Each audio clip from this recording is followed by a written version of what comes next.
I want to talk about her last. Let's talk about him second to last. Hellkite Tyrant. Yeah, this is a card. He's okay. Like we It's already talked fine, about that. He's an EDH card, pretty much. and maybe he'll see some play. And you were talking about like vintage, which I don't totally disagree with. Yeah, it's very slim that he will actually see vintage play. Yeah, but imagine But, being playing against but Mud and taking all their all their stuff. That'd be kind of good. No, he won't. I don't even know enough about vintage to talk about this guy. it's a limited bomb though, I assume. Well, yeah, I mean 6'5" flying tramplers for 6, regardless of the rest of the text is. I mean, have you ever seen a mythic dragon that wasn't limited playable? That Sure. that wasn't limited playable because it cost too much. That's a different question. Right. I mean, obviously, if you're talking about like Zendikar, mythic dragons, it's a different story Yeah. with aggressive Nah, formats. bro, this card's probably going to close out a lot of games. In It limited, depends on how sure. relevant 5 power is on flyers in the limited format. But, yeah. Why do you say that? I don't, wait, Like, how easy is it to get a 5 power flyer at, like, Uncommon or something like that? So, like, if Air Elemental is, like, at Uncommon, there are tons of, like, +1/+1 counter effects, like, this card could get outclassed pretty easily. no, absolutely not. You're gonna slam this card in limited. I've never seen a limited format where like fucking 5/5 flyers were easy to, for 6 were easy to come by. Like Oh, Sarah, no, for sure, this card, you're going to slam it every time, but just, like, how easy is it to beat? That's what I'm saying. Like, it's not like the end-all of all things, like Shivan Dragons. Like, it's yeah. pretty insane, that format. Because the blue and green didn't usually fix well. But in this set, like, blue and green are going to be well together, so who knows? Wait, what were you talking about? Shivan Dragon? Yeah, Shivan Dragon in core sets is always insane, because, like, the Air Elemental can't really keep up with it. The Serra Angel, it's got the white tricks, but the red can burn it. Shivan Dragon Yeah, is just a beast because he's a 5/5 flyer for 6 at fire breathing. yeah, but you, I don't if think you it, I don't... don't think that like Sarah Angel being in the four like if even if Sarah Angel were a 5/4 flyer, like Shivan Dragon would still be amazing. Yeah, for sure, you definitely slam it. But just, like, how easy is it to interact? Because this is Mythic. Mythics usually should win games. Right, this will win you the game. Sure. I think we're kind of saying the same thing. I just like I don't know. I feel like this will easily close out a game, and it isn't really relevant. Talking about the other uncommons and commons that are going to be in the set, like sure they can remove it, but it's still a 6/5 flying trample dragon for 6. Fair. And And who knows? We might get a ton of artifacts. Draft those key runes. yeah, I guess. I mean, it's a dumb card to talk about because obviously it's good and limited. I don't think it's going to be very good and constructed because this is not. I mean, it's not even as powerful as Thragtusk. It's actually really bad against Thragtusk. Yeah. But yeah, next card, Domri Raid. This guy's interesting. We've talked about this guy a little bit as A little well. bit. Um, I think the only synergy that we've really actually liked was the what's his name?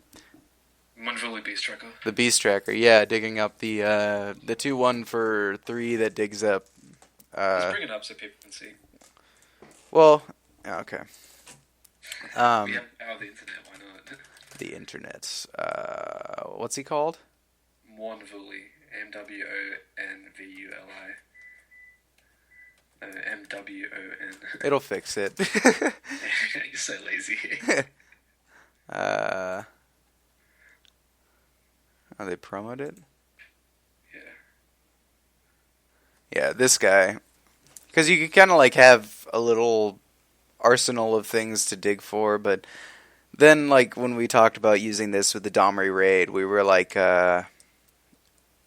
weren't really sure what you would get, like hexproof, death It's just touch a free. cute interaction that might be playable. That's what we really said. Right. I mean, it's cool because you could play a 2/1 which for 3, which is not that exciting. But one of the good things is like Beast Tracker with Restoration Angel is good, right?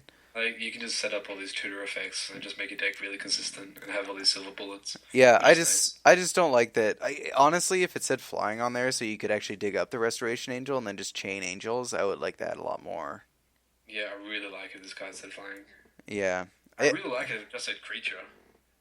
Oh, that'd be so much better, dude. Like maybe if creature converted mana costs 4 or more. That'd be a lot better. I do like this card. I just I don't know. It's not really card advantage. You remember like the what was it, Elemental Harbinger or whatever, dude? That Yeah, Harbingers. yeah. It's just like yeah.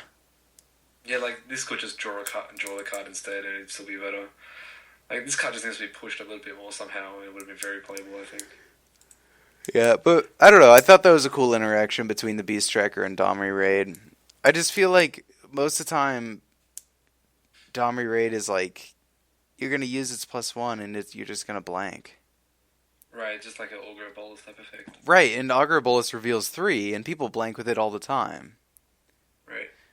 Like I mean, we even talked about Augur Bolus. I don't even really like that card right now. I think it's good in the counterspell deck, but like if you're not playing 22 or more instants and sorceries, you're going to be blanking on that pretty often. Yeah. Like the people trying to run 16 instants and sorceries and hoping their Augur Boluses are gonna hit, like, good luck. Yeah. That's the problem with that. You gotta shit this Rune Trainer's Pike every single time. Right. The high land count now that they can't play like Probe and Ponder and all that stuff. Yeah. Suddenly jump from 18 lands to like 25. It's like, what happened? Yeah, I mean I do like that they're kind of giving red green because this is obviously a card you cast on turn 2, right? Right. You go turn 1 bird, turn 2 this. Yeah. Or Arbor Elf or whatever. But it's actually kind of hard to get that red on turn 2. I mean, you have Stomping Ground, but like Avacyn's Pilgrim doesn't do it, and then the Arbor Elf doesn't do it if you don't have Stomping Ground. Right, like, we might get, like, some new Birds of Paradise mechanic or something like that. Yeah, this is like, the only time... We might even get a mechanic, like, when the creature does combat damage, you add that much mana to your mana pool, so you can just keep laying the beads.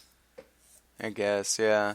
I mean, 3-drop Planeswalkers is something to keep your eye on. With Liliana was obviously the best example, most recent example, too. She was so expensive right out the gates. What was she again? She was like 60 or 65? Selling a foil one for $200. Yeah. The weekend of. And then she plummeted. Like once people realized that what they call a solar flare, I hate how they called it that, but it was just a reanimator deck.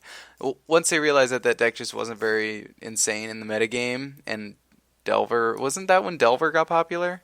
No, Delver got popular really late in the format. Yeah, it took a little bit, but Delver was in the very good for a long time. Yeah. Yeah, that was when Kessig Wolfrun was really popular. I remember that now. Back when people were trying to play Birthing Pod, just like hoping that they saw their Birthing Pods instead of playing like the Naya version of it. Right. But we're getting off track. With Domri Raid, I do like his second ability. Yeah, I just feel like this Planeswalker is more of a blue-green Planeswalker than a red-green Planeswalker. Like, you just want to have all these creatures, like, or even a Naya Planeswalker. I like the fighting thing, though. I think the fighting thing is pretty good. Like, cause, like, let's say you're playing, like, Naya, and you, like, slam a Loxodon Smiter. Like, or even with Rancor, you can pump up a crappy dude's power and just fight them, you know? Right, and just, like, put on another guy and bash. Yeah, they have, like, a Restoration Angel, and you, like, Rancor your Strangleroot Geist and fight their Angel, and then bring it back and Rancor it again and bash for 5. I don't know, the Angel would just probably kill this thing. Like, because when they Angel it, they'll attack this thing will go to 1. Right, but this one comes out much sooner than Angel. Like, if you turn to it on the play, sure. Like, Domri Raid's going to be around for a little bit. The problem is, like, even if he's around for a little bit, like, if he's not drawing you cards, he's not doing anything. Yeah, it's just dirtly enchantment. His ultimate's good, too. I don't think it's ever going to happen, to be honest. Oh, I think it absolutely will happen. Any Planeswalker you can slam on turn 2, their ultimate can definitely happen. Especially when you're playing this in a heavy creature deck, right? You have to put like 30 or 28 creatures. It'd have to be like almost all creatures, and you'd probably have 4 Cavernous Souls in it, right? Yeah, like 4 Domri Raid, and that's it. Maybe some other spell if you need it, like Bonfire or something. Rancor? Yeah, I don't know. But yeah, you'd be playing this in like a creature aggro deck, and I don't know, just making all of... Dude, Double Strike, Trample, Hexproof, and Haste? Right, but you have to untap like 4 or 5 times. It goes 4, 5, 6, 7 ultimate. 5. 5. Yeah, that's a lot. It comes out on turn 2 though, and you're playing creatures.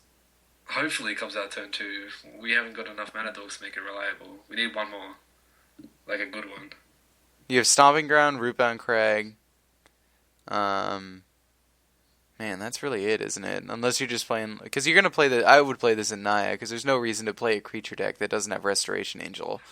Right. And Like, not I to think mention, it's Naya or like maybe some potential blue-green creatures in the new set. Who knows what they are? I kind of do like that though with the Restoration Angel and the Beast Tracker and this dude, like kind of starting there with a Naya mid-rangey. I mean, it'd kind of be like the theory or the theme of Jund, I guess, but Right. It's like a sick card advantage engine, and then eventually you ultimate, I guess, and just win with that. that's so mid-rangey though. Like, because Right. then what's the next card you add? Take a You wild, just take lose a to creative being. take a wild guess at what next card you would add to that. Cabinet of Souls, Angel Serenity, Huntmaster, Thragtusk. Ragtask. Yeah, that would be my next edition before those four. Yeah, I thought we start every deck with Ragtask though. I don't know. I'm kind of leaning towards starting every single deck with 4 Cabinet Souls. I It's a mean, good cover. there are certain decks out there I would play without Thragtusk, but there are not there's no deck out there I wouldn't be playing Cabinet Souls right now. Why wouldn't you play Thragtusk in the Enter the Infinite deck? Tell me why. I'm not ever going to be playing the Enter the Infinite deck. I'm gonna destroy you with it in testing. If you ever load your deck up and it has Enter the Infinite in it, I'm just quitting. Not even gonna. Oh I man, should just play Montreal out of spite. it's so bad. So bad.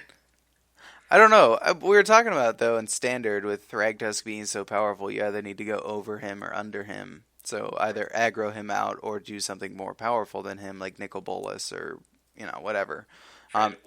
And it seems like most people are going over him because it's much harder to go under him since he gains 5 life. Like, Nephalia Dranyard goes over him, like, by a fair amount. I agree. Nephalia Drownyard is going to be one of the cards that we're brewing with post Gatecrash Sure. a lot. And it's funny, though. You notice how all those Bant decks splash black just for Drownyard?